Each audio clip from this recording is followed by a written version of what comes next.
Greetings, Mavericks and new viewers.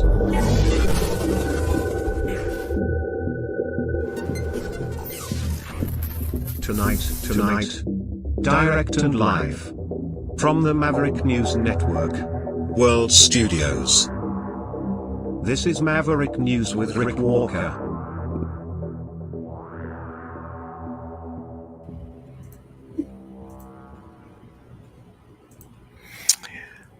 Welcome, Maverick family, to Friday night.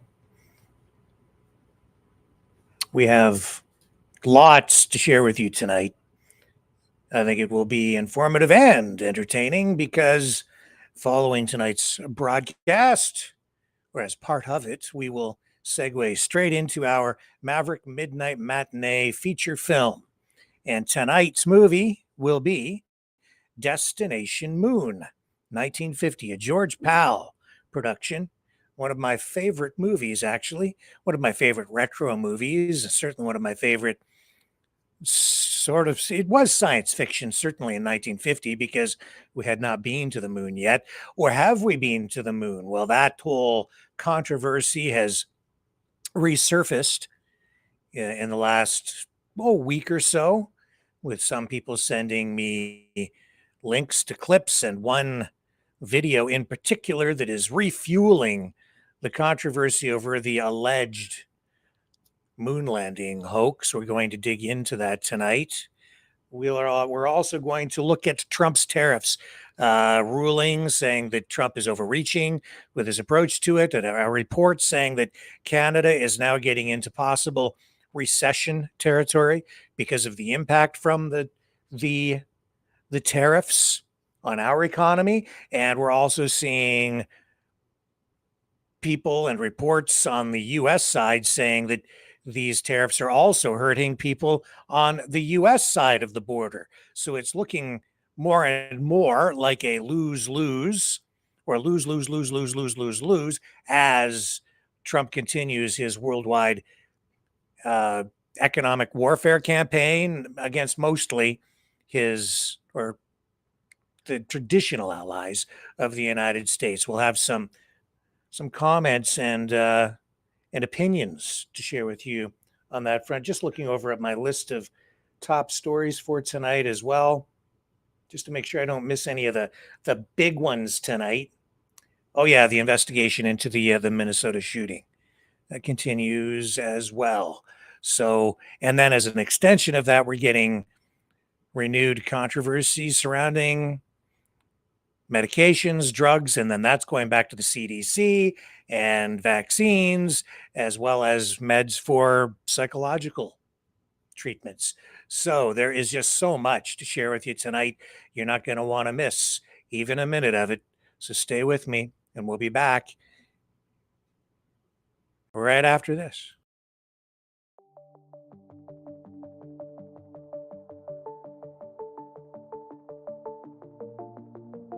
Greetings, brave Mavericks. Our quest for truth continues. We go beyond fake news. Together we expose propaganda. Together we pull others out of rabbit holes. We are Maverick thinkers. We are all unique individuals, defenders of individual rights and freedoms, credible, trusted, grounded in reality. Maverick News. Defending free speech. Donate at freedomreporters.com. Do it now. Tomorrow may be too late. Maverick News. The world is watching.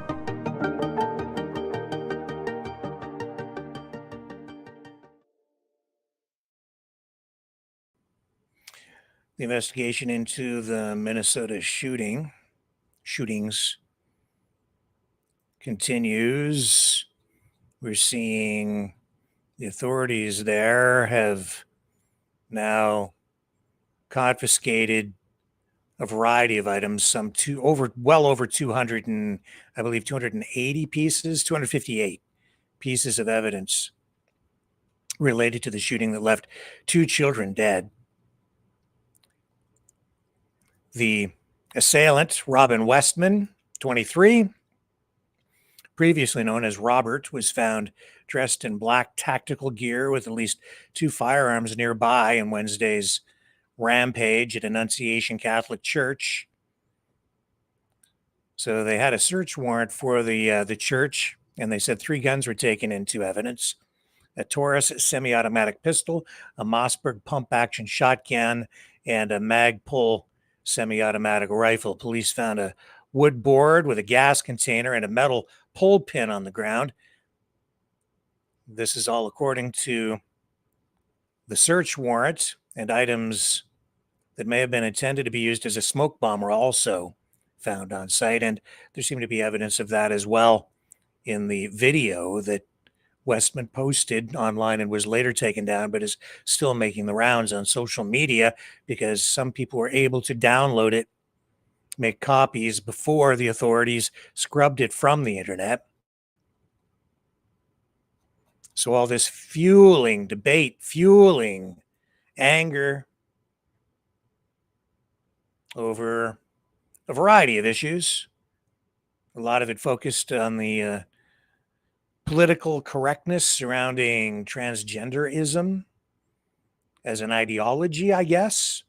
And more than that, the debate rages over whether there is more than one sex or gender, depending on what words you choose to use. RFK Jr., meanwhile, asserting, and I didn't get to this clip yesterday, but it did come out yesterday. I'll run it tonight.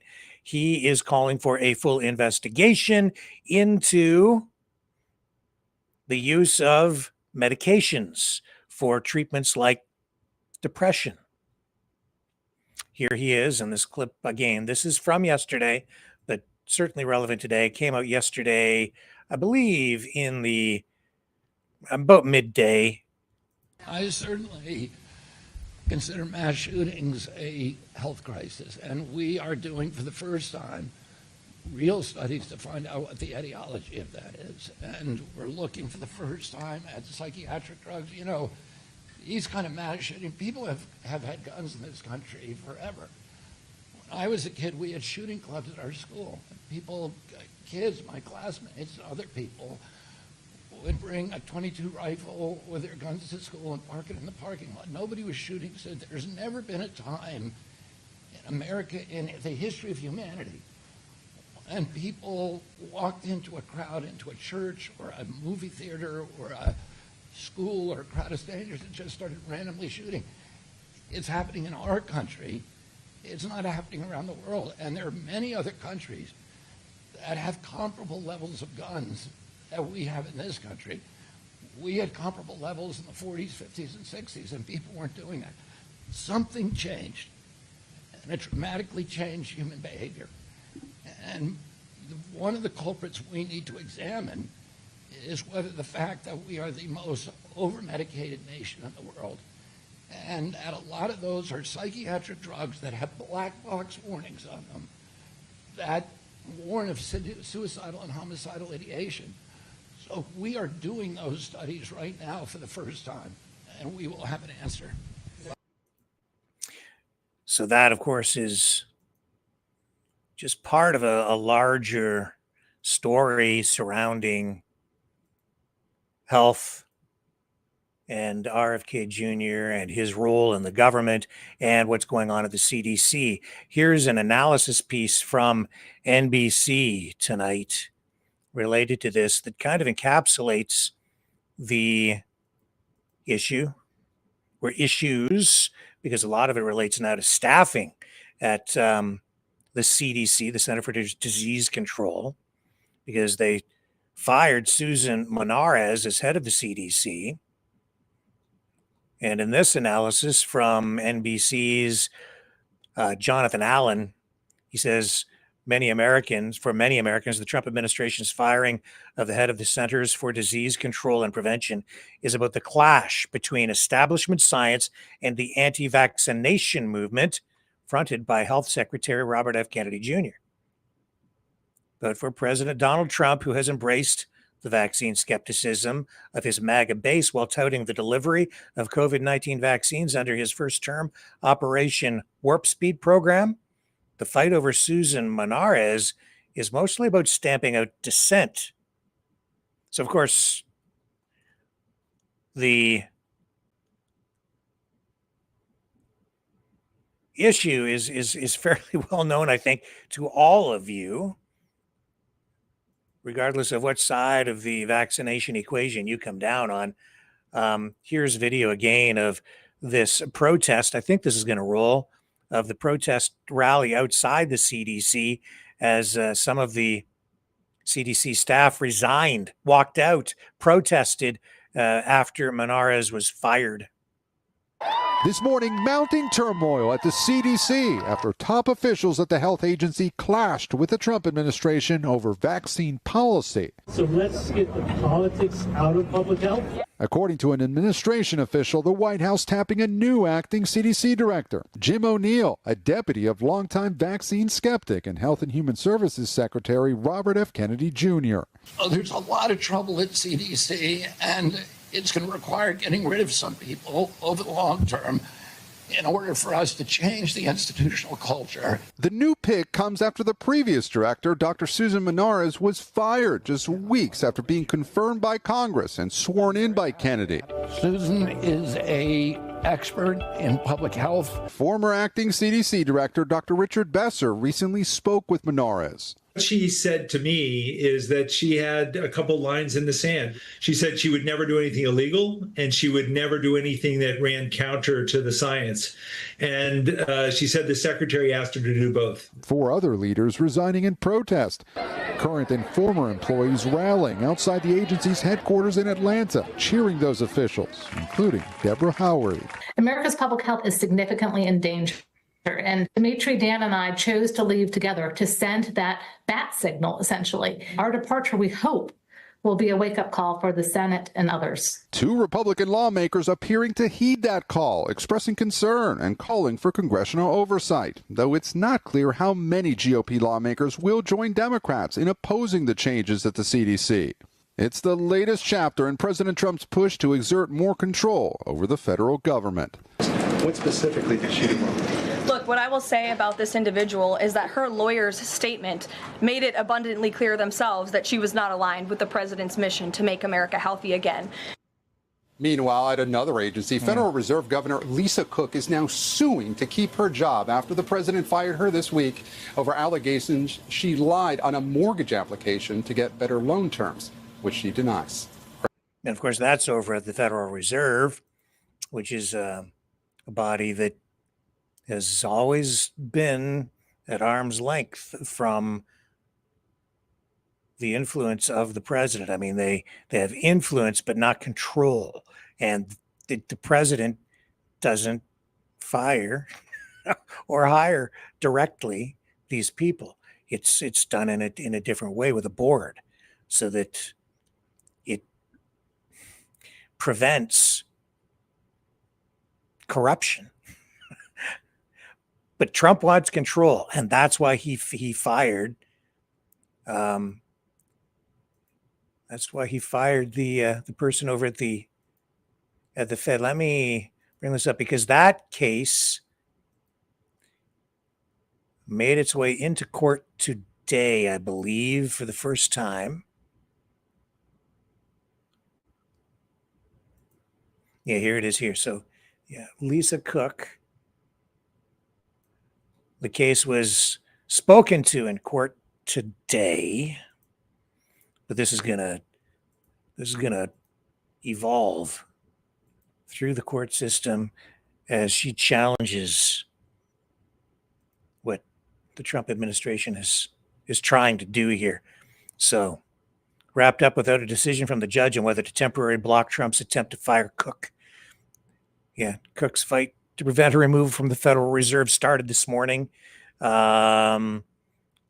hours of oral arguments. The hearing between Cook's legal team and Trump administration ended without the judge ruling on a temporary restraining order that could block her firing. Not clear what's going to happen next.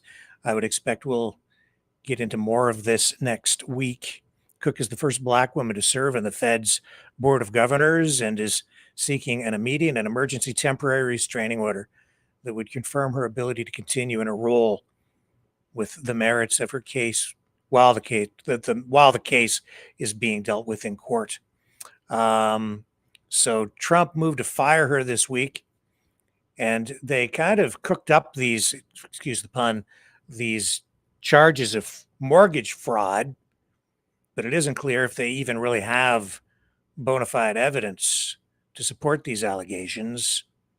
And it is very serious because it's undermining confidence in America's financial system, the economy, and the government itself.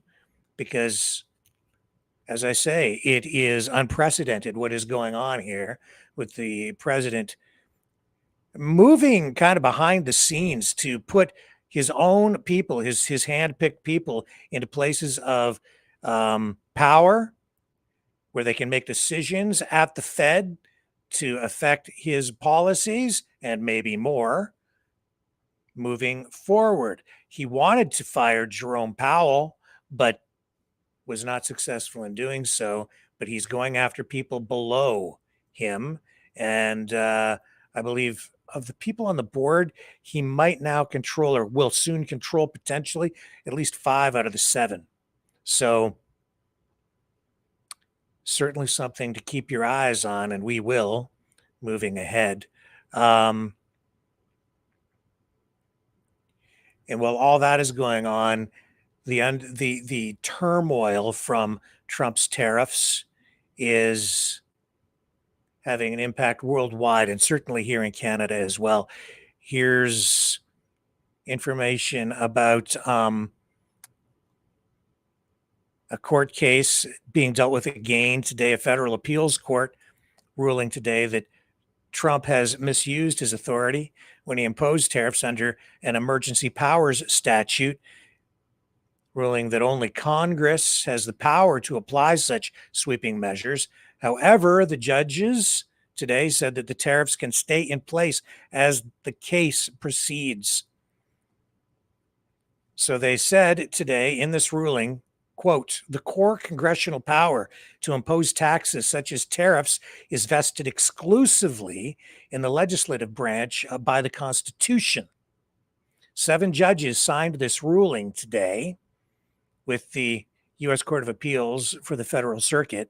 And it goes on, it says tariffs are a core congressional power, specifically focusing on that. The ruling affects 2 sets of tariffs that Trump has sought to impose.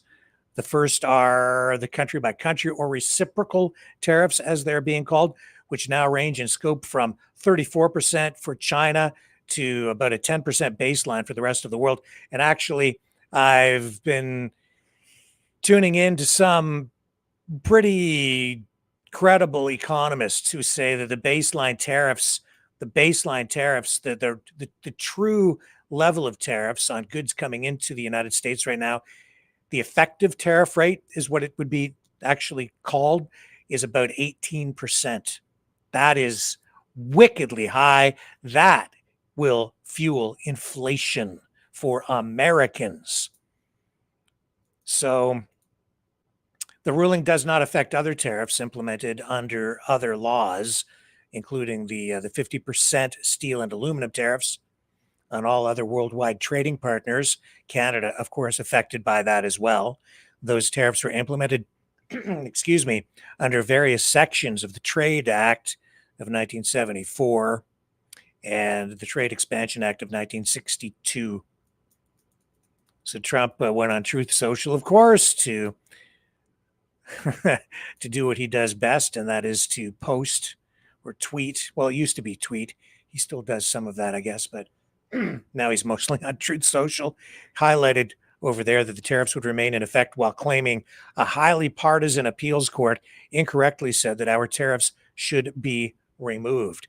Now, as I say, this is sending shockwaves around the world still. The impact on Canada certainly being felt. Seeing today that the company that manufactures or produces Crown Royal in Canada has announced that it will be shutting down one of its facilities here in Ontario and moving production to the United States starting in, I think it's December or January. I did see that. Now they're going to keep some of their operations here in Canada.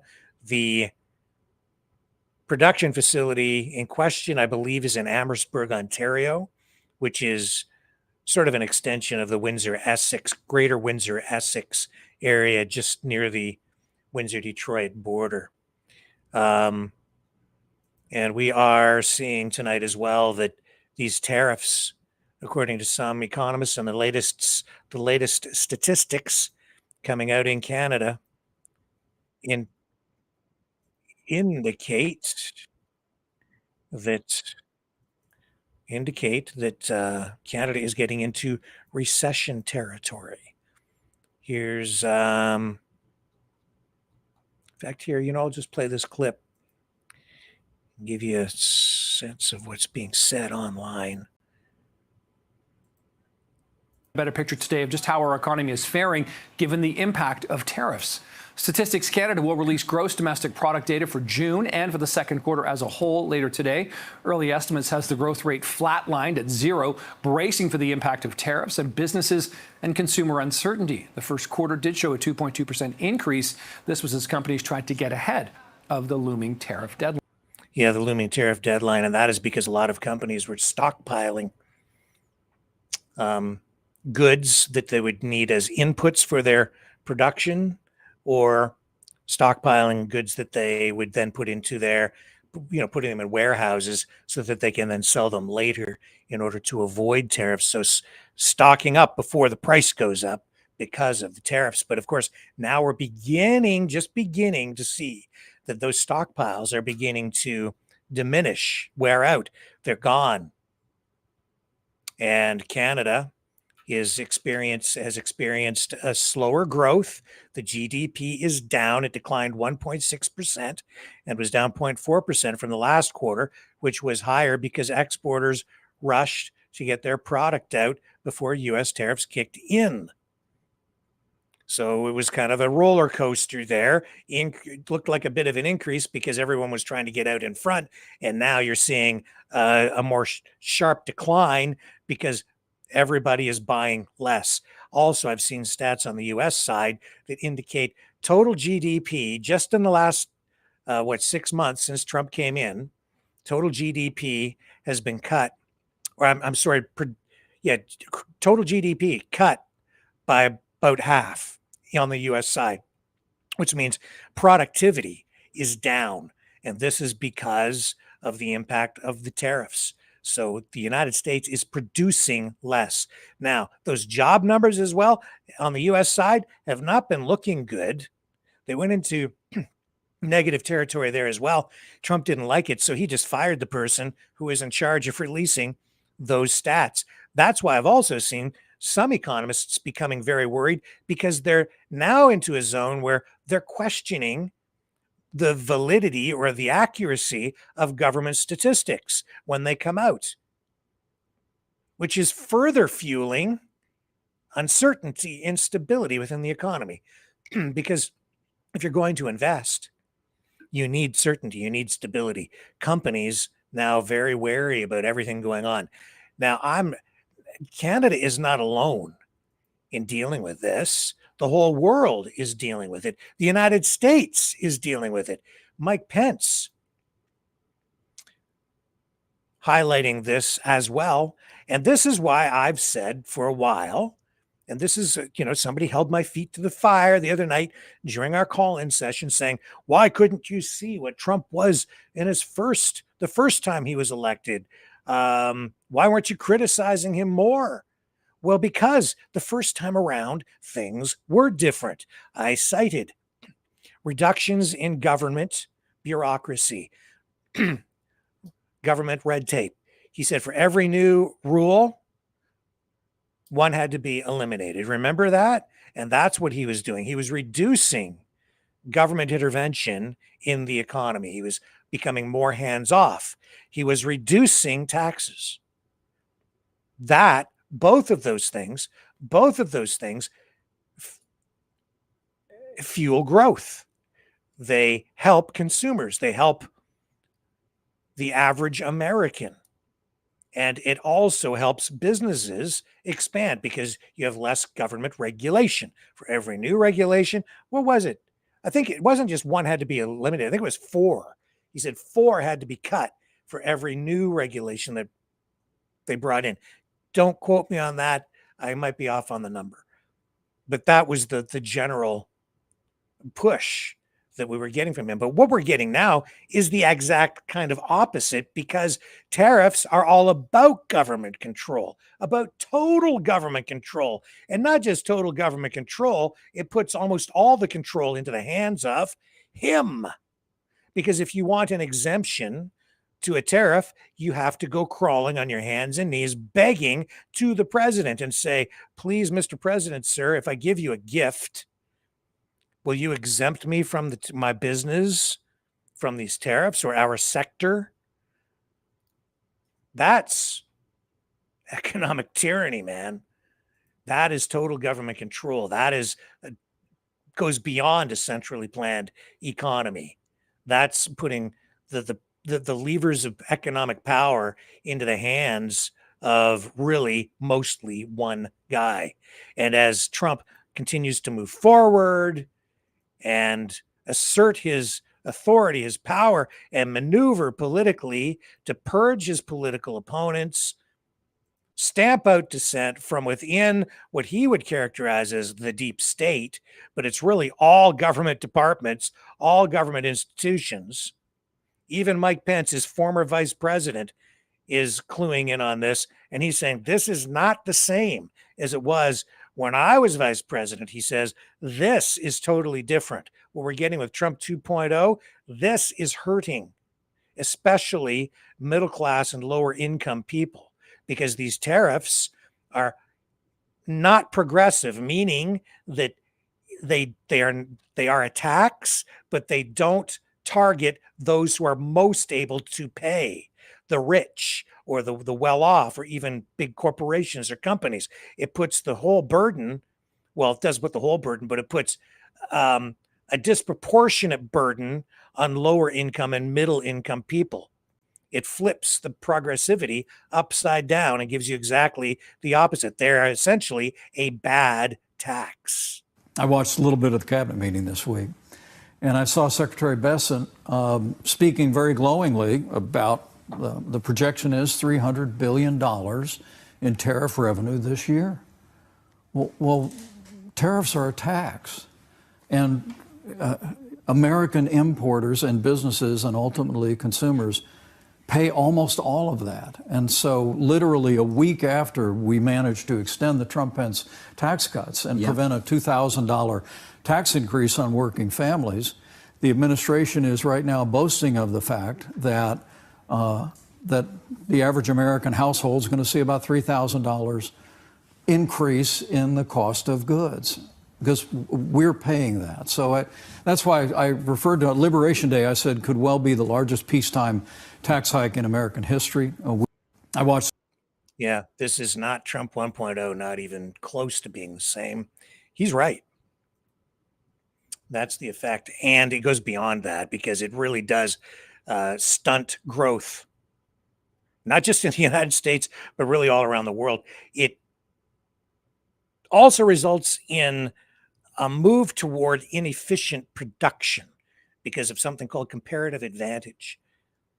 And that's where in the global economy that we were becoming more and more involved with, you are getting more and more the benefits of comparative advantage, where other countries that produce things more efficiently were just encouraged to go and produce those, and then you import those goods at much lower prices because they're produced more efficiently in other countries. But what these tariffs are doing is they are penalizing the importation of goods from countries where these goods are produced for less, and incentivizing the production of said goods in the United States, where it may create jobs on the one hand, but they're not the most efficient jobs because it's taking those jobs, taking that labor and those inputs, those productive inputs, and applying them to sectors or to activities that are not the most efficient. And those people and those processes, those manufacturers, they could be focused on producing other things that they would be better at doing, and therefore getting more productivity and lower prices overall. And you could be exporting those goods to those other countries. So it may appear on the surface as though you're making a gain, but the opportunity costs are so high and hidden that you just don't know, and it's actually stifling reaching your full potential economically as a nation. Stay with me. There's lots more to unpack on the other side.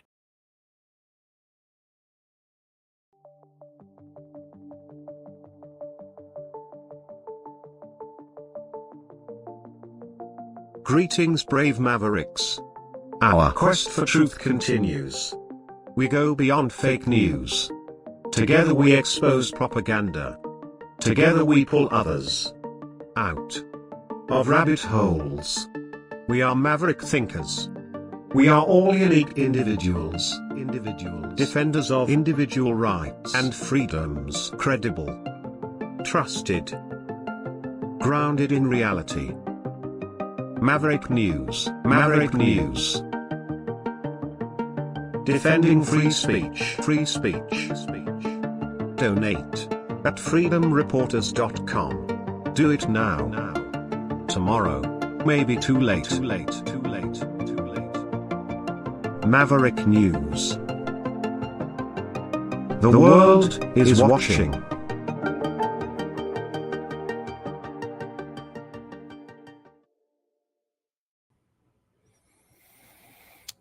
Yeah, so Caroline Leavitt in this news conference yesterday, news briefing at the White House, just going to play the clip related to the firing over at the CDC, because she confirmed yesterday that it was President Trump who fired the CDC director after she refused to resign. And some people applauding this, but I'm not sure if it is a good thing to have your politicians so directly involved in these. And thanks for being here, Brandon. Caroline, thank you so much. First, on the firing of the CDC director, Sure. Who will replace her? And then also, overnight, the White House said that she did not align with the president's agenda. Dr. Menard's attorneys say that she refused to rubber stamp unscientific, reckless directives and fired dedicated health experts. What specifically did she do wrong? Look, what I will say about this individual is that her lawyer's statement made it abundantly clear themselves that she was not aligned with the president's mission to make America healthy again. And the secretary asked her to resign. She said she would, and then she said she wouldn't, so the president fired her, which he has every right to do. It was President Trump who was overwhelmingly reelected on November 5th. This woman has never received a vote in her life, and the president has the authority to fire those who are not aligned with his mission. A new replacement will be announced by either the president or the secretary very soon, and the president and Secretary Kennedy are committed to restoring trust and transparency and credibility to the CDC by ensuring their leadership and their decisions are more public-facing, more accountable, strengthening our public health system, and restoring it to its core mission of protecting Americans from communicable diseases, investing in innovation to prevent, detect, and respond to future threats. That's the mission of the CDC, and we're going to make sure that folks that are in positions of leadership there are aligned with that mission. And briefly on another topic, alligator Alcatraz. Last week, a judge... Yeah, but you got to remember that it was Trump who gave you the vaccines for COVID to begin with Operation Warp Speed. So proud of it he was, and yet the pharmaceutical companies at the time, if you think back, didn't want to give him any credit for it. They tried to distance themselves from him, but he was like, oh no, it was all me because I'm the one who cut all the red tape and I got rid of all the regulations so that they could just jam that vaccine through, get it through. Now he's firing the head of the CDC. The problem with mixing politics and science is that political science is somewhat scientific from a social science perspective, but part of that is a construct and what people believe, not necessarily what is actually true. What science needs to focus on and tends to is rational thinking, scientific method, and facts, and what is true, not what we believe to be true. And so when it comes to making health policy, when you mix the two, you get sometimes real conflict, and maybe the best interests of the public are pushed aside at times for political expediency. I worry when I see the politicians becoming too involved in the day-to-day operation on the scientific side of things. Legislatively, yes, we've seen, certainly during the pandemic, that the laws surrounding these things need to take into consideration what people believe, not just what the truth is, and accommodate those with certain beliefs so that everyone is accommodated. And that means not being too heavy-handed with legislation, in my view. What are we going to get with RFK Jr. and Donald Trump? There's a match made in conflicting territory. One guy's sort of an anti-vaxxer, and the other guy claims to be, at least some people believe he is, because they're involved in some sort of a voodoo mind trick where they've just forgotten that it was Trump who's the father of the vaccines, the COVID vaccines. He's the guy who gave them to us. And he didn't do anything to stop the lockdowns. He didn't do anything to stop the mandates. He just said, oh, no, it's all up to the states. And yet now we see when he's in office and in power the second time around, he didn't have any trouble signing executive orders early on, rolling back some of these things, which honestly, at this point, have become less intrusive in people's lives and are not as consequential. So I guess it's like kind of like too little, too late, but maybe just for optics and for politics, and politics certainly being, certainly playing out here at the CDC and at the Fed. It's affecting public confidence and the confidence in the United States also of foreign governments, because a lot of people are questioning whether the United States can even be relied on as a defense partner or a trading partner. Jake Sullivan, former national security advisor to Joe Biden, appearing on the podcast, The Bulwark, in the last day, took note of that. I have a clip of him up here, and he still travels, still communicates with world leaders, still has his pulse on the world of geopolitics, the wars in Gaza and Ukraine, and what's going on in Europe. And he's got the aerial view of all this stuff. And while you may not agree with him on the politics, you can't deny that he certainly has a bird's eye view on what other countries are thinking, what other world leaders are thinking. And he details that in this clip from his recent interview over on the Bulwark.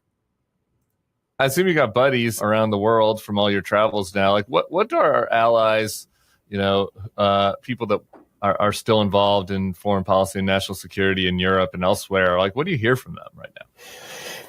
I'll tell you something that's pretty depressing, actually. Okay. Over the last 4 years, we spent a huge amount of time aligning with our European allies and our Asian allies on a collective strategy to de-risk from China, reduce our exposure on supply chains, reduce China's ability to dump products that, kill our jobs and our workers, that kind of thing.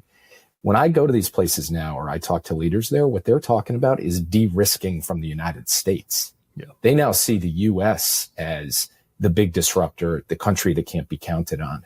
And you see this show up in opinion polling now, public opinion polling globally. China has moved ahead of the United States in popularity in a whole lot of countries. And that was not the case 1 year ago, where countries now are basically, saying the U.S. brand is in the toilet. And China's looking like, actually, in a bizarre way, a more responsible player. So that's one of the big things that I hear from my friends who continue to work in these governments in Europe, in Asia. Take a look at India as another example. I mean, here's a country that on a bipartisan basis, we were working to try to build a deeper and more sustainable relationship with. And the China challenge loomed large in that.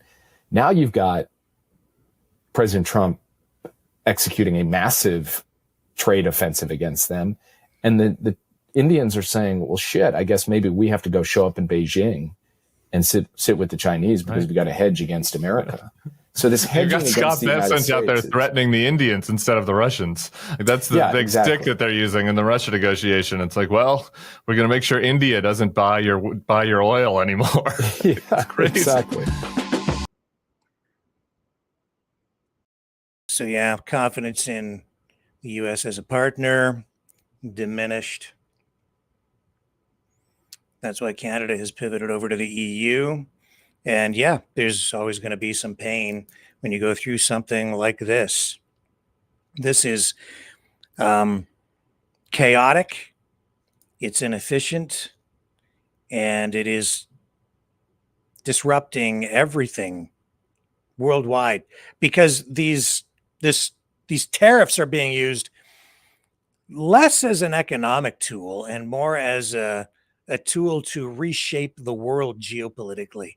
And that is, if you look at it through that lens, the strategy begins to make more sense because he's using them to punish countries that are not falling into line with him ideologically, essentially, and to really go to war against liberalism worldwide, characterized or described really by people around him and by the president himself as communists.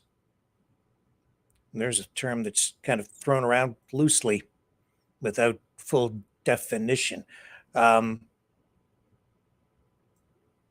there's a real battle shaping up, heading into the midterms, and then people are beginning to focus already on the next presidential election. And we've seen Gavin Newsom within the last day come out and say right out loud that he says that he doesn't think there will be a 2028 presidential election because he's saying that Trump definitely wants a third term. We're seeing rumblings of that. And even though he has at times sort of denied it, he hasn't completely ruled it out either. And there is a movement afoot to try to get him that third term and maybe more. A lot of red flags up about where we're at politically in the United States and certainly in Canada as well, ideologically, and the extremes that are beginning to emerge and the masks coming off about what people really are at the heart of things. We have, I'm just going to play this clip from Scott Jennings, who is very pro-Trump, obviously. And here he's commenting on the whole CDC controversy over on CNN. I just have to say, he did use the term pregnant people in his resignation. Oh, come letter. on. And I'm sorry, if that is like the way you're presenting information, I have questions about your credibility. Scott, it's so amazing. It's not a ruse. He really wrote it down. We are talking because people are dying. This guy's not credible to me. That's all I'm telling you. Scott, are you serious? Come on. He's saying that if somebody uses a phrase like that, then they can't be trusted as a public health official. He is not credible. No. Are you serious that this is yes, he did write it. That of all the things that we're talking about here, immunizations, vaccines, autism, the research about on communicable diseases, on cancer, and you are the most concerned about someone's use of the word people. Yeah, because that's the most important thing because you were just complaining about the politicization of science, that's and not I can't think of politicization of science more than that, or of what some of these people said to the American people during COVID. So the credibility of some of these folks who are complaining, Look. Okay, so well, I'm complaining, and I'm a public health and preventive medicine physician. I understand the rhetoric and the political. You realize that you're but accepting some politicization of science, but not others, right? What's the politicization of science that's been accepted? Can men get pregnant or not? Scott, if you're in the CDC, and you believe that, I'm saying you're not a terribly credible person. The CDC that is responsible for the health and well-being of the nation. That has absolutely nothing. Nothing to do with it does, because it does it's a question of whether your scientists are going to politicize or not, and you accept some and not others. To do with the conversation that we are having. I disagree. It's a credibility. Why would we do that when people have died and are dying? Why would we do that when people's children are being dehumanized in this country about real things, when everything just becomes about buzzwords or political products? I don't understand why you're rejecting this criticism of someone's credibility. Because I think that what matters to people in their homes is whether or not they know what immunizations their child should have. The controversy just never ends. It goes around and around and around, and the presidential race is already beginning to heat up. Here's another clip on CNN from Scott Jennings looking ahead to the battle between the Republicans and the Dems. Cops on January 6th. Meanwhile, this guy, this should be the lead story, is clearly suffering from massive mental decline. He is out of his mind with all of the show and tell procedures that go on in the Oval Office. 2 days ago, he gave 3 press conferences in a row. And if you don't think he has dementia, let's just discuss the time that when he was on the campaign trail that he tried to perform oral sex on a microphone. If Joe Biden did this, I hope this is what Democrats do next year. ER. If this is the Democratic strategy, congratulations, America. You've already reelected Republican majorities as far as the eye can see. Yeah, because Trump's approval is in the low 30s. It's in the low 30s right now. Coming up next for us. Cops on January 6th.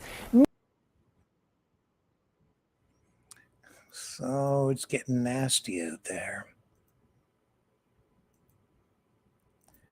Okay, let me take another quick break. I'm going to come back while I queue up some more clips, and we'll be away to the races again. Stay with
Someone very profoundly once said many years ago that if fascism ever comes to America, it'll come in the name of liberalism.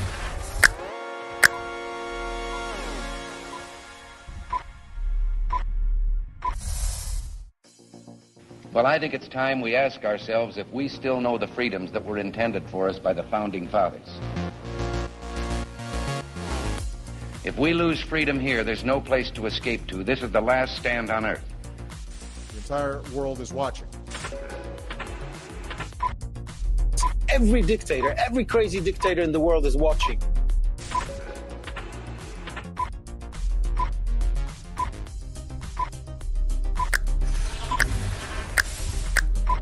The world is watching. On TV, the entire world is watching. On social media.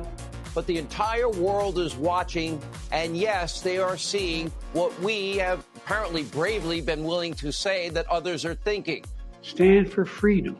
Literally stand for freedom. Let's get this done. The entire world is watching. We're at war with the most dangerous enemy that has ever faced mankind in his long climb from the swamp to the stars.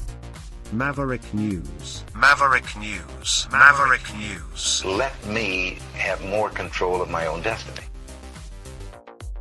The world is watching.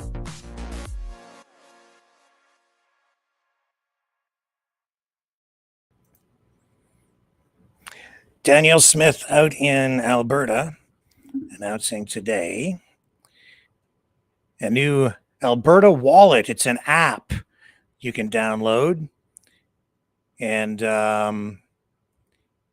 it's sort of an app that it takes all of your government cards for all your government programs, puts it all into a digital app that will allow Albertans to carry their government-issued documents on their phones. Now, the first document available to add to that app is the province's new mobile health card. Now, Smith, knowing full well that a lot of her base will be very wary of downloading any government app of any kind onto a device, is, to her credit, giving people choice. But today's news conference regarding this highlighted, for me anyway, the fact that there is a lot of skepticism, distrust in public institutions. And so even as this conservative premier tries to digitize government programs to bring in more efficiency, a lot of people who are conservative, who are skeptical of these things, don't trust her either. So this is what the app is all about. Government's goal is to use advances in technology to make life simpler, easier, and more convenient for Albertans. And I'm happy to say we are doing that with a new app. It's called the Alberta Wallet, and it's designed to let you carry and manage government-issued documents on your mobile devices. And if you choose to use the wallet to interact with government services, you can call up personal information on the spot. And with it, we're going to be able to address the ongoing embarrassment of the flimsy paper Alberta healthcare cards. The new mobile health card is the first of its kind in Canada, and it functions exactly like the existing paper one does. It has the same information, and you can show it or scan it at hospitals and clinics as proof of health insurance coverage in Alberta. Parents can add their kids' cards to their own wallets, and spouses and partners can do the same for each other. It's a solid start, but there are two things I want to emphasize about the Alberta Wallet and the mobile health card. One is trust. And a tool like this depends on the trust of its users. Our top priority is protecting Albertans' privacy and personal information. The wallet and mobile health card are designed with strong encryption and security features. You are always in control of your information. Only you can access it, and only you can decide where and when to share it. There's no tracking involved either. Government can never see when or where or how you use the wallet or what is in it. The second thing I want to be clear about is that this is voluntary and it's your choice. We completely understand that not everyone is comfortable with computers and mobile phones. If you prefer a physical card, you can keep using them, and we will also have a more durable option for that next year too. But for those of you who prefer digital options, the Alberta Wallet is for you. It makes government devices faster and smarter. So many of us have added our debit cards and our credit cards, our membership cards, our insurance pink slips, or countless of other documents into our phones for ease of use and convenience. The Alberta Wallet works in the same way, and it means you don't have to worry about misplacing important documents and spending time getting replacements. Everything you need will be in the same place, and it's entirely your choice about how to use it. Our world is digital, and people have embraced this in droves. We developed the Alberta Wallet because Albertans expect their government to keep up with them. So we are adapting to an always-on, high-speed digital future, and we're showing the rest of Canada how it's done. I am looking forward to expanding what the wallet can hold, making life even better for Albertans. But for now, I'll ask Minister Nate Glubish to take over and share more details about the wallet. Please go ahead, Minister. Well, you don't need to really know. It's pretty self-explanatory. Download the thing and hope for the best. These government apps in Canada certainly do not have a great track record. We'll see how it goes out in Alberta, but at least they're not forcing people to use it. I dropped my pen. Oh, well. I'll recover it later. Now, wildfires, I think 9 in New Brunswick, still burning, 1 out of control there. Nova Scotia, still battling the wildfires out there. We've been highlighting that over the last couple of nights. So you've got a pretty good handle on what's happening in that regard. Let me just check over here before we move on to the other half of our broadcast tonight. Yeah, so again, that appeals court in the U.S. ruling that most of Trump's tariffs are not even legal. And that's what, legal within the United States legal system. Zellers is back. If you're a Canadian, a Canuckistanian, you'll know what I'm talking about. For our U.S. viewers and listeners, Zellers was and is again a department store chain, a discount chain. And there was a Zellers, after years closed in Canada, the chain shut down, and it's making a return.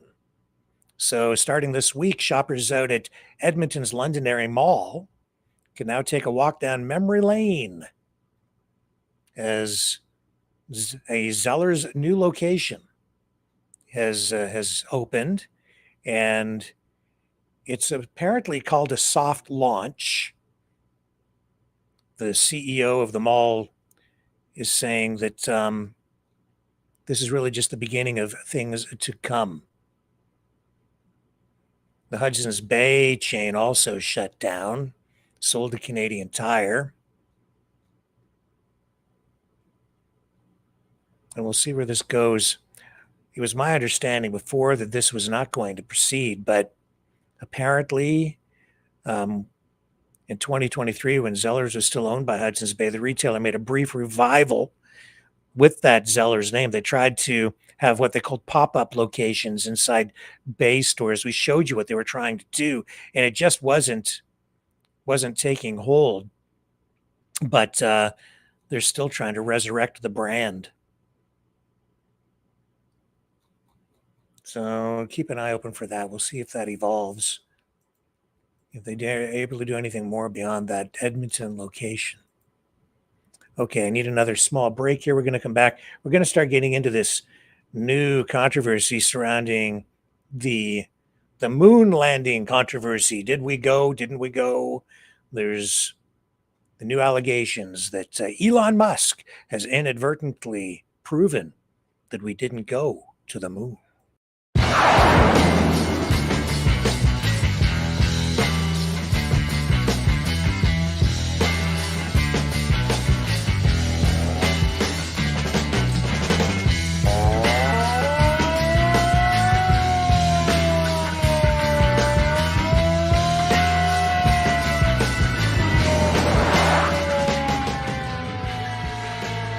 Maverick News. Fighting for freedom. So the big controversy over the past week has also been focused in Canada on this incident in Lindsay, Ontario, where there was a home invasion or a home robbery. And the court documents show that the guy invading the home was armed with like a crossbow, apparently. And the home owner, apparently,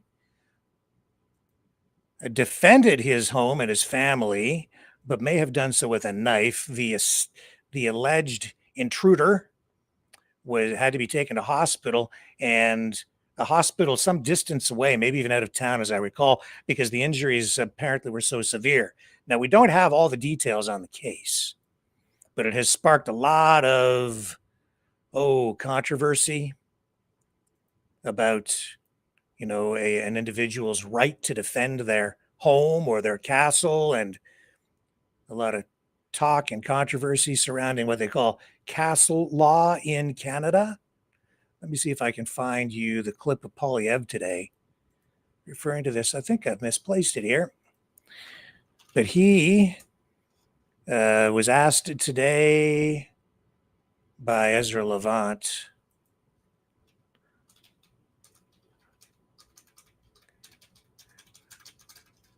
about this issue, and he kind of deferred. Here it is here.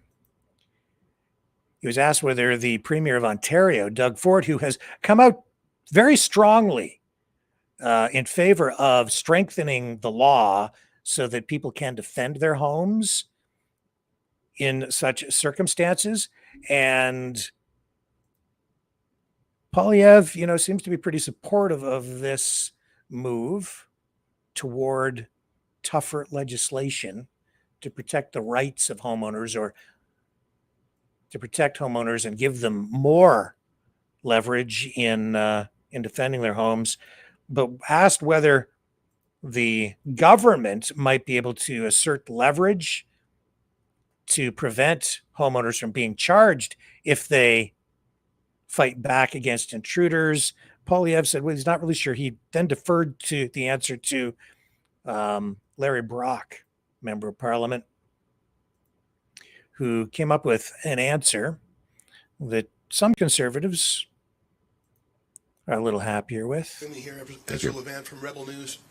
For years before marijuana was decriminalized, it was the position of police and prosecution not to charge anyone with small amounts in possession.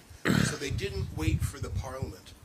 I see that Mark Carney's favorite premier, Doug Ford, has said he's for the Castle Law, and other provinces like Alberta have said that too. Will you call on Doug Ford not to wait for Carney to reconvene Parliament, but rather to issue a statement that there will be no more prosecutions of homeowners who defend their homes, just as a matter of policy, because right now his prosecutors are going after Jeremy McDonald, whose home was invaded in Lindsay, Ontario. And those are provincial prosecutors who are doing that? Well, I think that's a great idea. I don't know the legal powers that a premier has to direct the prosecution service, so I would not comment on it. But I would hope prosecutors would stop going after law-abiding people who are defending their property. We need prosecutors to go after criminals. Now, as for their ability to do that, I've never been a Crown prosecutor, so I don't know. We have a Crown prosecutor here, Larry Brock, so maybe he can jump in on this. Thank you, Leader. Although Crown prosecutors in every province, particularly in Ontario, maintain independence, as long as they can justify that independence, they are still directed policy-wise by the Attorney General. In this case, the Attorney General of Ontario being Doug Downey. To answer your question, Mr. Levant, Mr. Downey has that ability to perhaps direct Crowns in light of what we are doing at a federal level to reflect upon the change in legislation we hope is about to come. Okay. So we're going to move on from this and just get into, I'm going to treat this as a True Spiracies segment because it deals with the whole moon landing thing. And I'm doing this because I've noticed, well, a couple of things happened over the past week. First, people started sending me some clips, like some links to clips, and one video in particular involving a guy who has written extensively and has produced documentaries about the moon landing hoaxes, and he's making the rounds again, and he ended up on a prominent podcast, and it is reigniting the whole controversy around whether we landed on the moon or not. And so people were sending me these things, and I've noticed a couple of people saying we didn't go to the moon, and it really got me thinking about why, as silly as it all is, why it's also important. So we're going to dig into that tonight as well, and that's going to lead into our feature movie presentation on Maverick Midnight Matinee tonight, which is going to be the movie Destination Moon. So, are you ready? Fasten your seatbelts for this wild ride through the land of Truspiracy.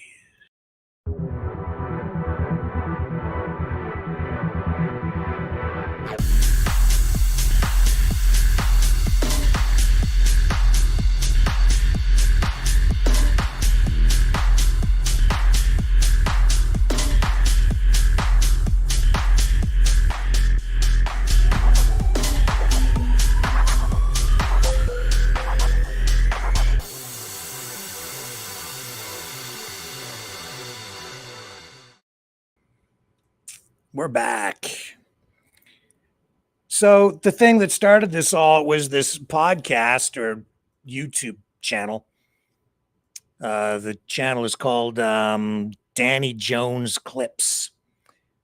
I think that's the main channel anyway. And there was a guest appearance by Bart Winfield Sibrel. He was born back in the 60s. He has a career, professional life in the entertainment industry. And then he started to get into producing television and documentaries. He's worked for ABC, NBC, CBS, CNN, a long list. But then he got into producing material on the moon and space exploration. And then he got into the moon landing hoax business. And he produced A Funny Thing Happened on the Way to the Moon back in 2001. And it was a breakthrough 47-minute video that narrated dramatically. And it sold via his website, moonmovie.com. And it alleges that Apollo 11 footage shows astronauts faking a view from space while in low Earth orbit.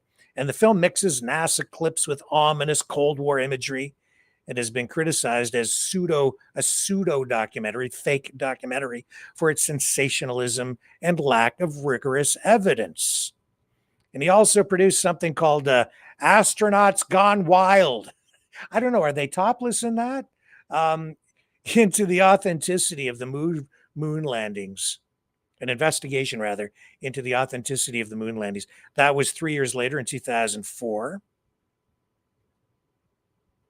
And then he's also written a series of books, Moon Man, the true story of a filmmaker on the CIA hit list. Of course, the CIA wants him dead. The Green Earth Hoax, which was a children's book so that you can get into the brains of humans early, and Aliens from Planet X, their origin and future appearance. So he's had confrontations with astronauts, and there have been a number of public incidents, and now he's back in the limelight again. And I've got the video queued up, and I watched this, and man, my brain wanted to explode listening to this. It sounds very credible if you don't know anything about how space travel works. And I'll preface this, you see, because when I was a kid, I was fascinated with space, largely because the space race was on when I was very young and was growing up in the early 1970s, late 60s, right? And of course, went to the moon in 69. I remember watching the rockets launch on television when I was a kid in black and white, in all its black and white glory at the time. And man, it was inspirational. That's why you got television shows like Star Trek. That's why they had fins on cars in the 50s, because it was the atomic age and we were pushing toward exploration of space. And we were inspired by the words of John F. Kennedy, who said that we choose to go to the moon not because it is easy, but because it is hard. And the nation was proud and inspired and forward-looking. And it was a source of national pride. And I remember as a kid, I had these books that were given to me as a gift by my aunt. And it was a whole series of books by Peterson Publications. And I immersed myself in these things. And it just had all the pictures and all the information about the space program, Gemini and the Apollo program. And that's the kind of stuff I wish kids had more of today. I wish kids could find more inspiration and pride even in the SpaceX programs and the stuff that's going on at NASA right now, because it is incredible what is going on. But now you've got this guy back in the spotlight, basically crapping all over it, telling people that it didn't happen. And he's saying that Elon Musk has inadvertently admitted or proven that it never happened because the technology couldn't have existed. And he's saying it's because the rockets can't carry enough fuel, couldn't have carried enough fuel to get to the moon. He would need 9 fuel stops to get to the moon. Correct. First, he said it's a historical and technological anomaly, meaning out of place according to a logical progression of technology. Mm-hmm. And then he said with a taller rocket than the Saturn V, he's going to take at least minimum 8 fuel trips to go to the moon. And Can you find out where he said that, Steve? Well, yeah, and then we're actually going to show a NASA scientist saying it may take even more than that. Okay. So first of all, let's listen to this clip. So basically, Kelly Smith misspoke, got in trouble. He said the technology to go through the radiation has not been invented yet. We must solve these challenges before we send people through this region of space. They claim they looped around the equator through the belts. They're trying to make up for it now. So there it is right there. Go to the headline. What does the headline say? Yeah. Elon Musk says it could take 8 Starship launches to fuel up a single moon trip. And this is with a rocket that's slightly taller than the Saturn V. He's going to say it's going to take 8 of them. If you want to zoom in, Steve, real quick. I also want to read the first part of this. Delivering astronauts to the moon is no easy feat, and it requires a disgusting amount of rocket fuel to pull it off. With its fuel tanks filled to the brim, NASA's Saturn V rockets weighed in 6.5 million pounds. During the Apollo missions almost half a century ago, it managed to burn up to 20 tons of rocket fuel every second.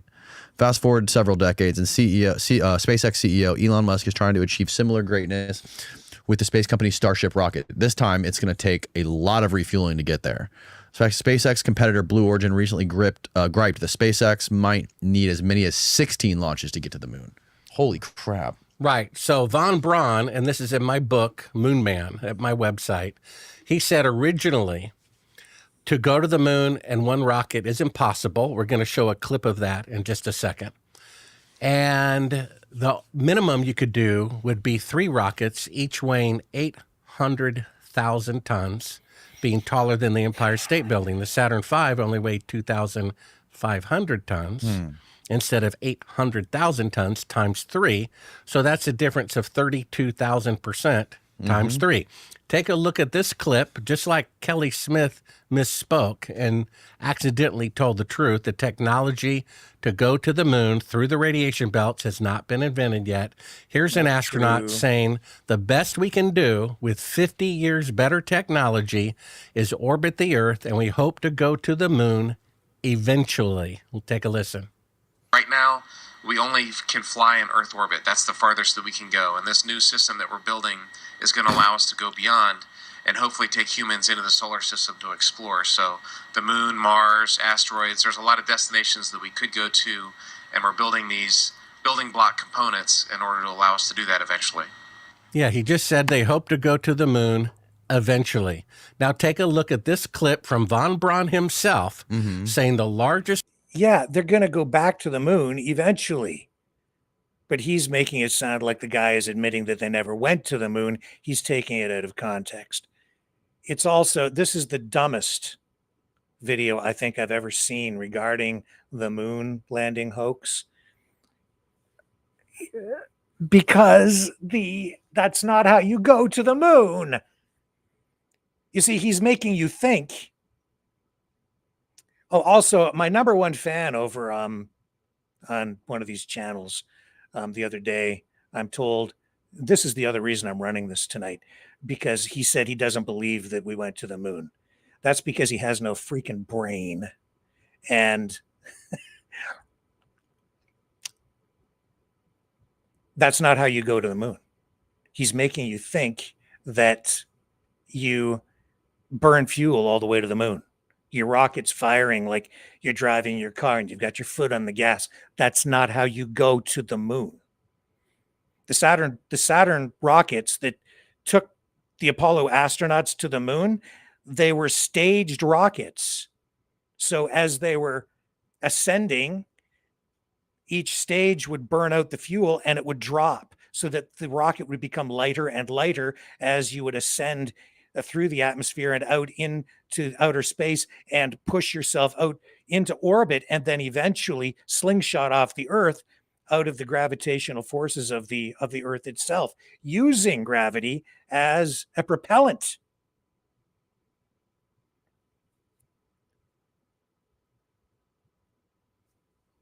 That's how they got to the moon. That's how they got into orbit. That's what they did. It was a staged rocket, each stage dropping off. As each stage burned up, you drop that so you become freer, there's less weight that you have to propel, and away you go again. And you ignite the second stage and the third stage.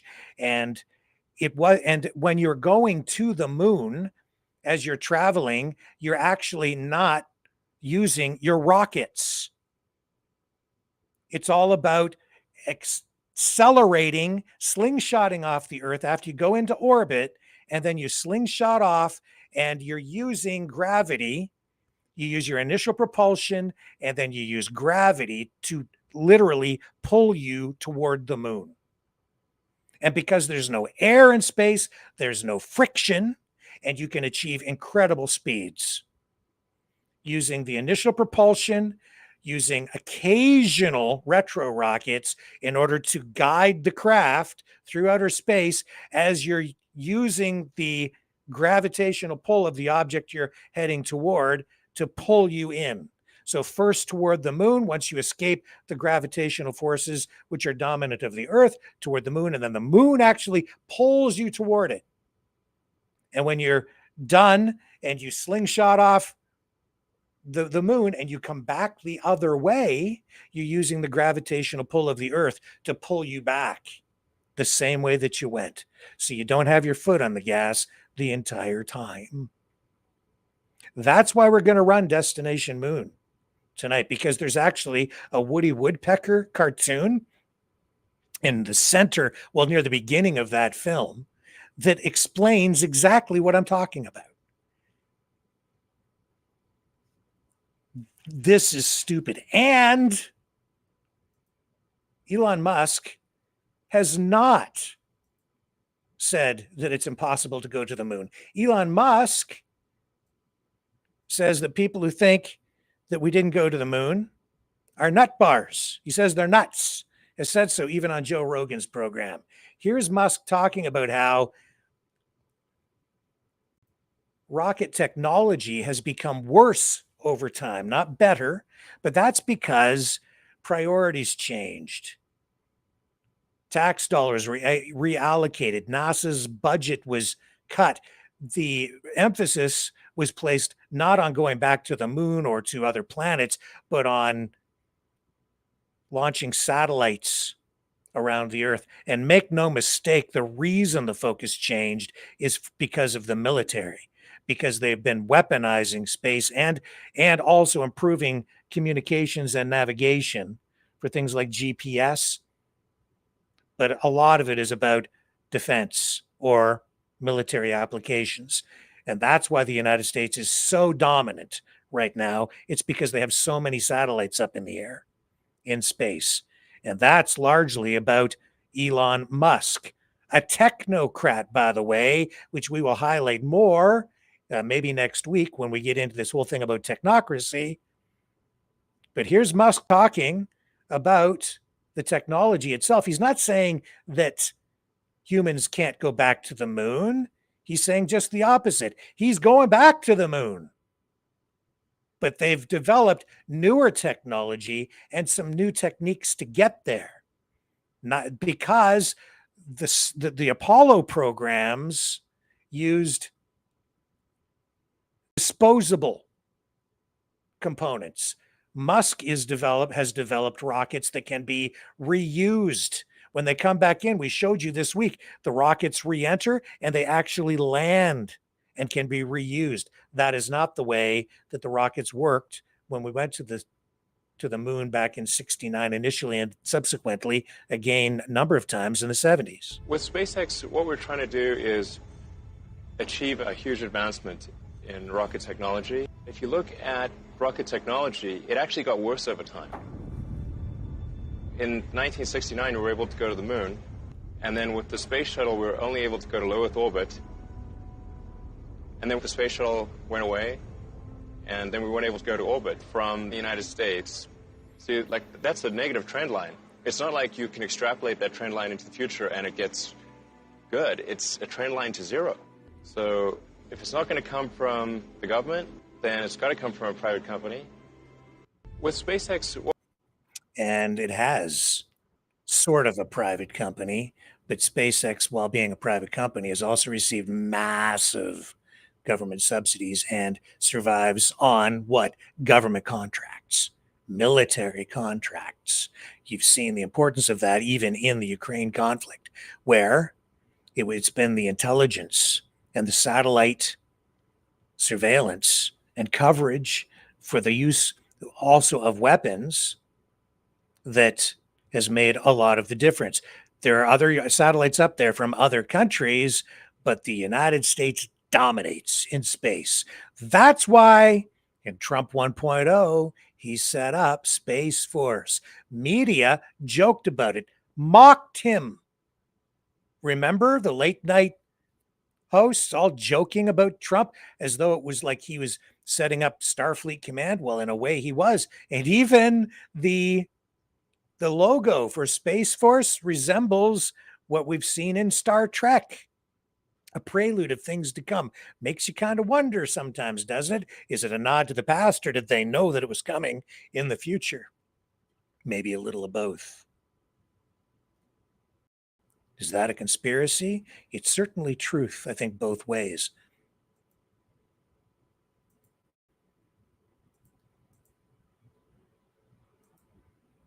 So this guy, he's selling a lot of books, and he's made a lot of money, made a name for himself in the conspiracy theory area. But I find it, frankly, disheartening and a little bit gross the way that this stuff is used, because you have to understand as well that the reason some people, the reason they keep repeating this moon landing hoax narrative is because it undermines faith in our institutions. It makes you believe that you've been lied to. It rewrites history in a negative way. This is something I take exception to all the time, because as a conservative, I feel it is important.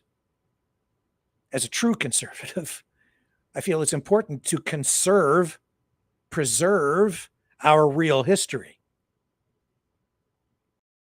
in all its glory and in all its shame, the good with the bad. And this is the good. This is something that ignited national pride, world pride. It was done for the world, not just for the United States. It was done for humankind, going to the moon.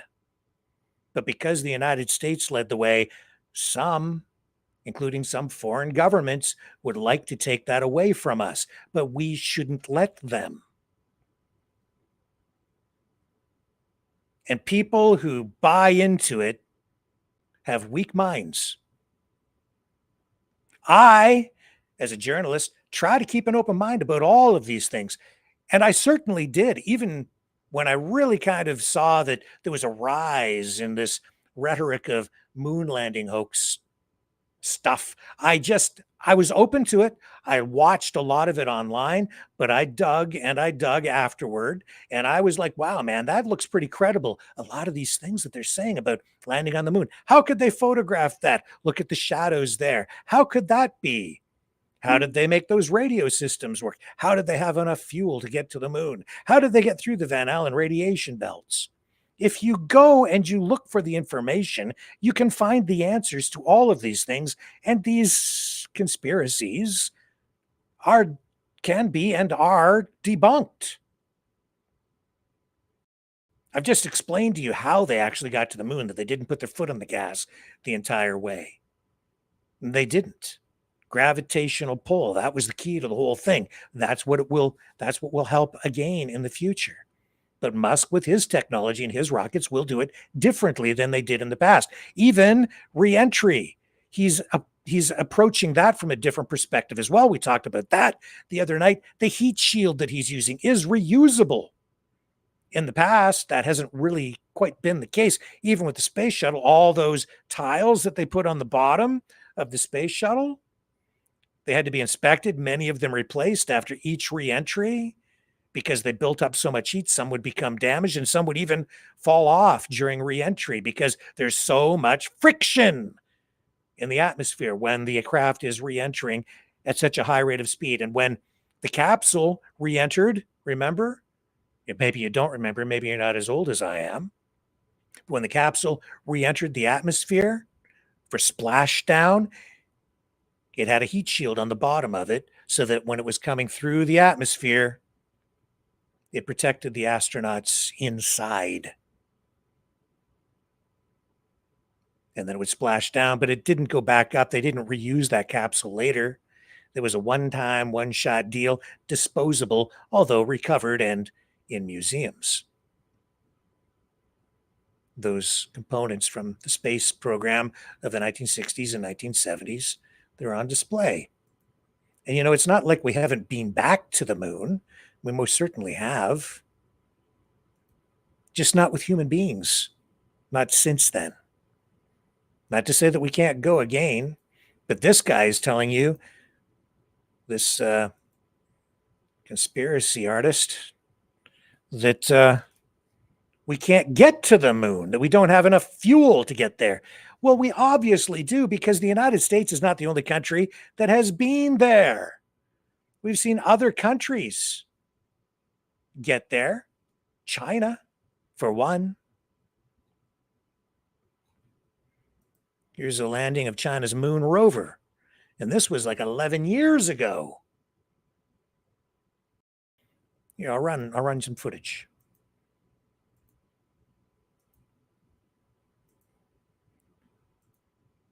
So we most certainly can get to the moon. And we're going again. This is the moment China's Jade Rabbit rover made its final approach to the moon.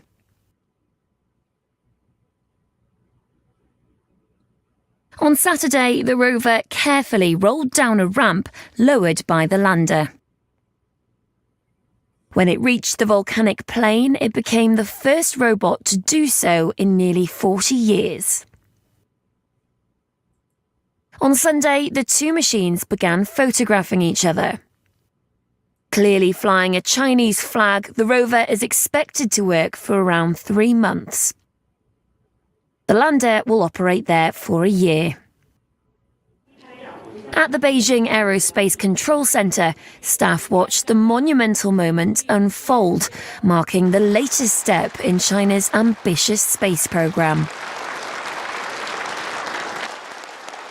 With the mission branded a complete success, the Chinese President Xi Jinping and Premier Li Keqiang were there to congratulate the team.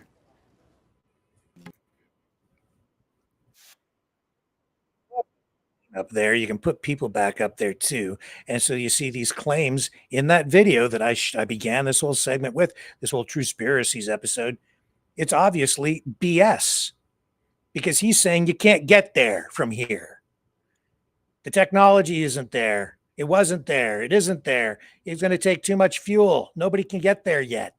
Well, we've been human beings. China, they've got, they had in 2013, they had that rover. 2019, they achieved the first ever soft landing on the far side of the moon with the U-2 rover. And then in 2020, they successfully collected and returned lunar samples to Earth, the first sample returned since the Apollo missions. That's China. The United States is getting behind, but they've been focused on satellite distribution and launches. India also in the space race.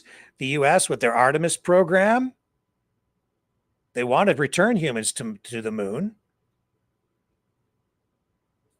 And in 2022, the Artemis mission involved orbiting the moon to test systems for future crewed missions. And there was the Lunar Reconnaissance Orbiter in 2009, and it continues to orbit and study the moon's surface. It's up there right now. Israel also attempted a landing but crashed in 2019 on the moon's surface, and Japan is also in the space race, the new space race.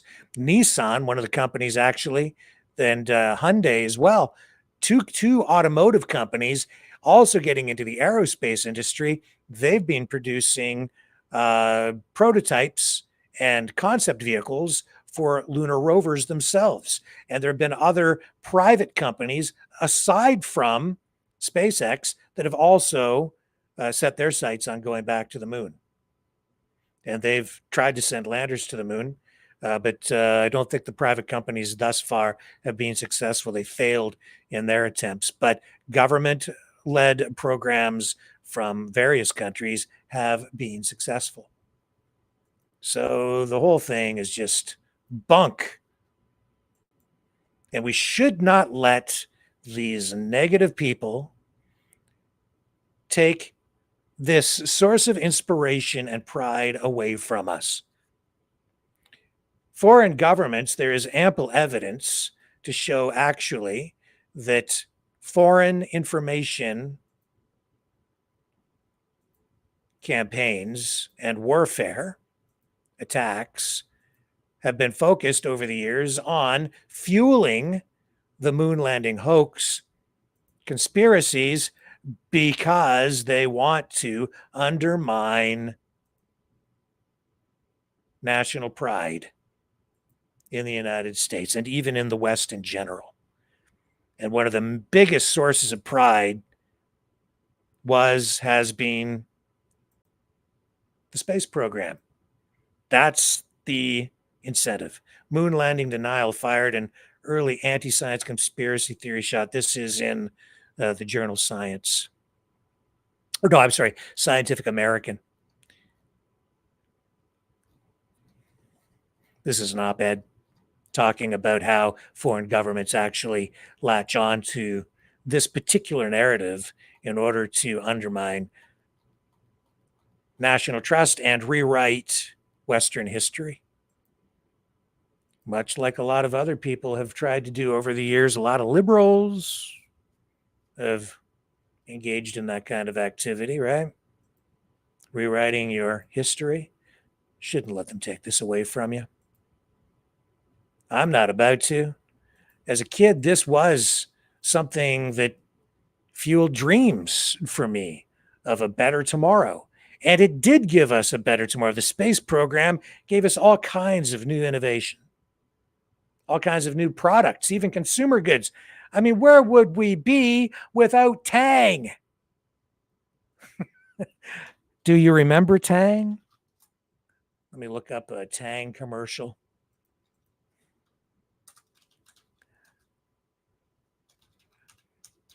This was, we were told at the time, and as a kid, I had to have Tang because we were told that we were told that the astronauts, it was the Tang Spaceman commercial, 1970. Here we go. I'm going to run this. This is so much fun.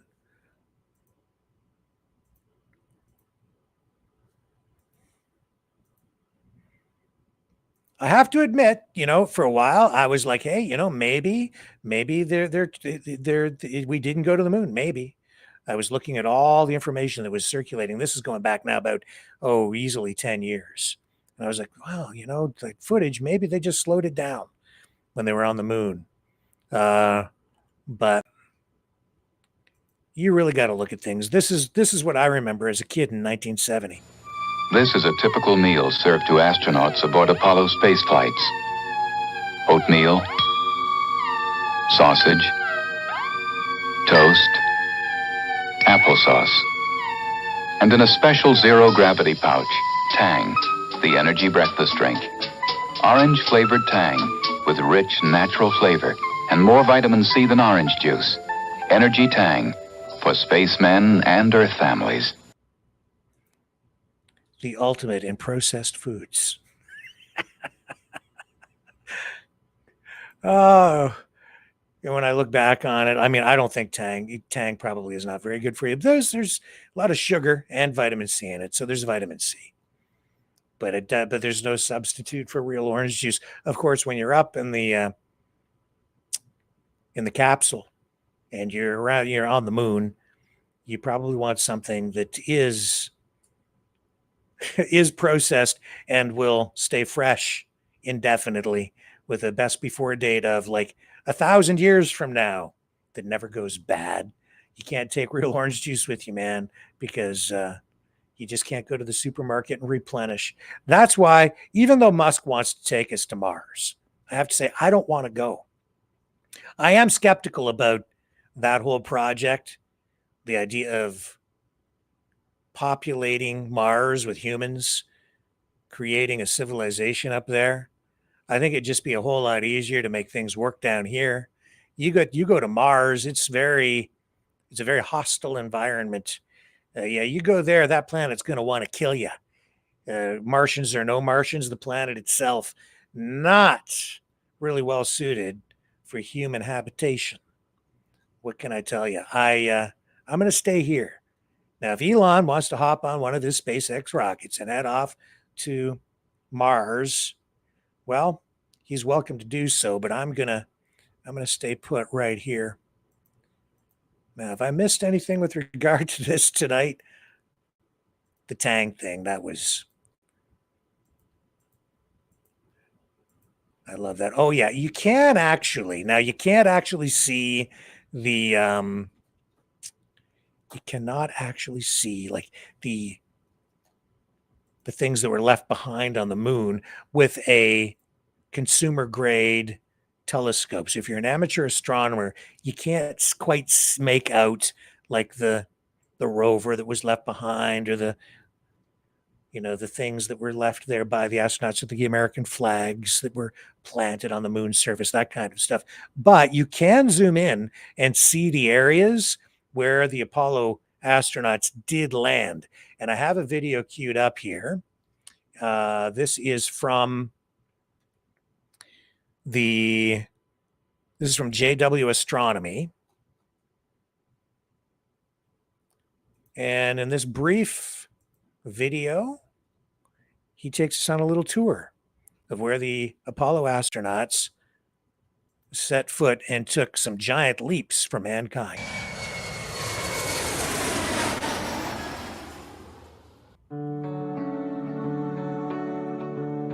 Hello, my name is Julian Wessel from JW Astronomy, and in this video I want to show you all Apollo landing sites captured through my telescope. We begin with Apollo 11. The landing module, which was named the Eagle, landed on the smooth and safe terrain of the Sea of Tranquility. The three craters above the landing site are named after the astronauts of Apollo 11, Neil Armstrong, Michael Collins and Edwin Buzz Aldrin. The goal of the mission was the first manned landing on the moon and to set up first experiments on the lunar surface. In this picture you can see the landing module Eagle with the astronaut Edwin Aldrin standing in front of it.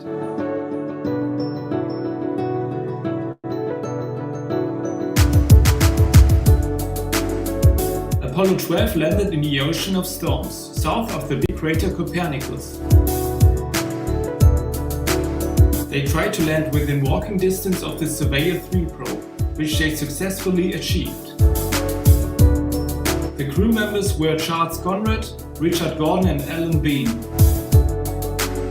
Here you can see the experiment module, which contains a seismometer, a magnetometer, and an instrument to detect solar winds.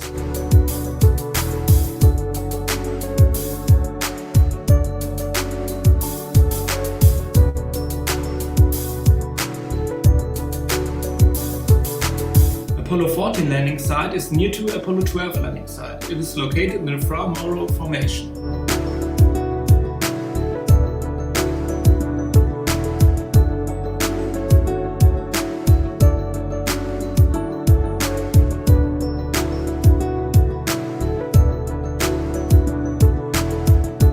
Crew members were Stuart Rosa, Alan Shepard, and Edgar Mitchell. Mission goal was to set up numerous experiments and take probes from a nearby crater. On the last EVA, Shepard became the first and only golf player on the moon. He brought 2 golf balls and a 6-iron golf club head from Earth and made 2 swings. He reached a distance of 250 meters.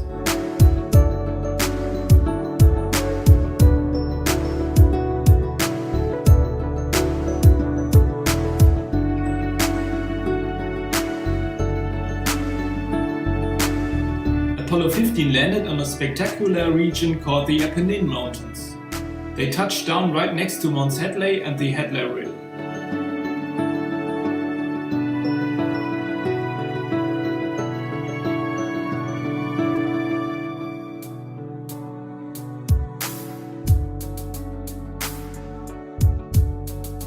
Crew members were David Scott, Alfred Warren, and James Irwin.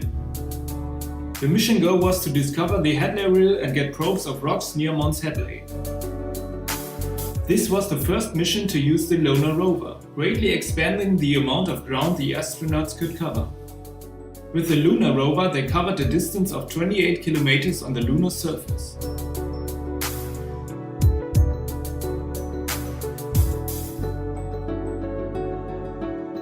Apollo 16 touched down in the lunar highlands, in the Cayley Formation.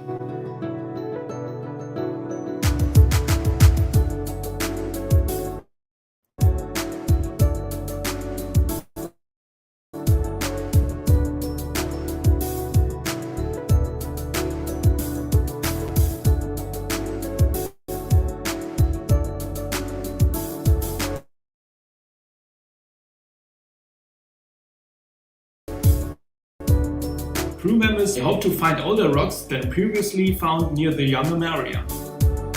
In the picture you can see how hilly the landing site was. In the background you can see the lunar rover.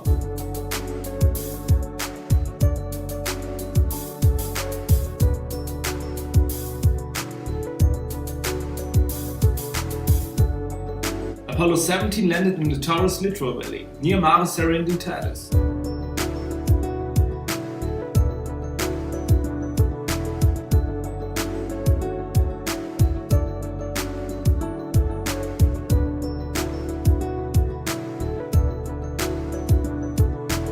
Crew members were Harrison Schmitt, Eugene Cernan, and Ronald Evans. Oh, hang on a second.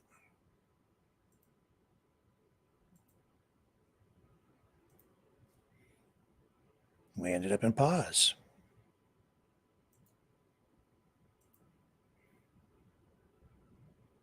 Not sure why. Let me just let me just reconfigure so we can finish that up. Here we go. Sorry about that. We will ready to rock and roll here in just a moment.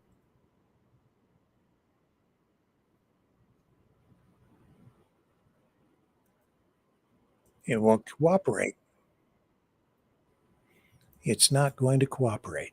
Okay, let me take a break. You got the gist there. We're going to come back, and in a moment we're going to begin our Maverick Midnight Matinee feature film, Destination Moon. Stay with me. I'll see you guys on the other side.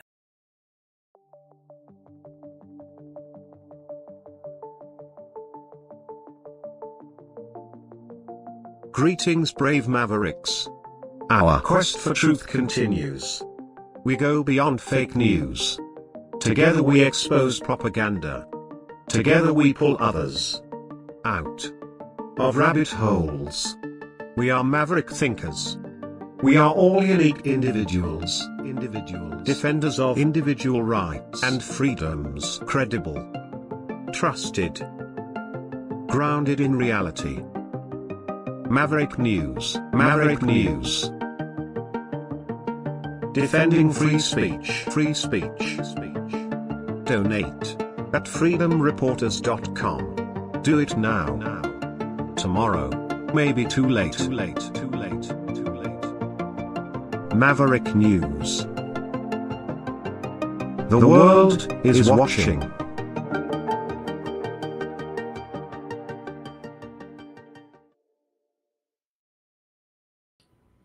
Yeah, there was also this, and I'll just highlight this as well before we move on. This was back in February of last year, a post on CNN. And this is talking about the IM-1 mission. And this week, their lunar lander launched on a SpaceX rocket and touched down on the lunar surface. So again, here's another example of human beings going back to the moon, not as people, but sending essentially probes out there. And keep in mind, too, that you have that Voyager space probe out there, and it's been traveling. Like, how far out has it gone now? Way past Jupiter. I don't know how far it's gone, but that's not because it has its foot on the gas. It's using gravity to travel through space. Those long distances, sending back messages over space and time back to Earth, giving us a glimpse of the far reaches of space and carrying messages from Earth to whomever might intercept it someday. This is from, as I say, February of last year. Now to discuss this historic moment is physicist Michio Kaku. Michio, this is not just a landing, but an upright landing. How does this compare to what we've seen recently, including Japan's mission, where the spacecraft landed, but kind of not upright, maybe on its side or upside down? I remember this. Well, you can imagine that champagne bottles are being uncorked across the United States celebrating this event. This is the first time ever that a commercial company put something on the moon. And as you pointed out, the Japanese also put something on the moon about a week or so ago, but it landed upside down. This probe landed correctly, but it also landed in the right region of the moon, the polar ice caps in the South Pole, where there could be ice that could be used for rocket fuel, ice that could be used for breathing. That's why they landed on the South Pole. Very important. Yeah, that's incredibly significant to all of this. Look, I'm going to ask you a pretty basic question here, but it's one I think a lot of people have. 50 years ago, we put a man on the moon. Why has it been so challenging to do it again and do it repeatedly, not just by the United States, but by other countries that have been attempting these landings? Well, the key word is cost, C-O-S-T. It costs $10,000 to put a pound of anything just in orbit around the Earth. It takes 10 times that to put a pound of anything on the moon. And now prices are beginning to drop. Because of Elon Musk and others, booster rockets are now reusable. Think about that. Think of driving a car and junking a car after one ride in a car. Cars would be very expensive. That's why rockets are expensive. But now rockets are reusable, and that has dropped the cost. And that means that even smaller nations can begin to field space probes into outer space. Today, we have the United States, Russia, China, India, Japan, fielding soft landings on the moon. Pretty soon, other countries will all join in because the costs are dropping. That's the key. Yeah, that's incredibly significant. There have been 21 successful moon landings just in the past. Most of them were near that lunar equator. Now that this Odysseus is at the South Pole, What comes next after that in terms of actually exploiting what is there? Well, we want to begin the process of harvesting the cometary ice. Cometary because the comets will impact on the South Polar region and won't disperse because they're shadows that prevent it from evaporating. And we want to find out how much cometary ice there is. Ice that can be broken up into hydrogen and oxygen to create rocket fuel, oxygen that you can use for breathing, oxygen and water, of course, that you can use for drinking purposes. We want to find out exactly how much there is so that the moon could become a refueling station for Martian missions to the red planet. So in the future, astronauts may first go to the moon, load up with fuel, hydrogen, oxygen, and then blast off to go to Mars. So the moon could be a very crucial piece in this whole puzzle of how to reach the red planet. Well, that is pretty cool to think about. There's so much that's ahead for space travel and space exploration. Professor Michio Kaku, thank you so much for explaining all that to us. Yeah, my pleasure. Anytime. Okay. It's movie time. So if you want to stick around for Maverick Midnight Matinee and our feature presentation tonight, Destination Moon, it is actually a great film. It's a George Pell production, high production value. You're going to have to get off YouTube because we don't run Maverick Midnight Matinee on YouTube. On all the other platforms, we will be firing on all cylinders, including Twitch. The Twitch channel, it remains open. And for those of you who have moved over there, thank you for doing that. That's the space I'm providing for you guys over on Twitch. So hold on to your gotchi straps. We're about to take a ride on a rocket into the wild blue yonder and beyond as we take you now on this Maverick Midnight Matinee journey to Destination Moon. Here we go. See you over on every channel except YouTube.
Welcome, everyone, to Maverick Midnight Matinee. I'm excited to bring you this movie tonight because it is a classic, a sci-fi classic at the time, but it was also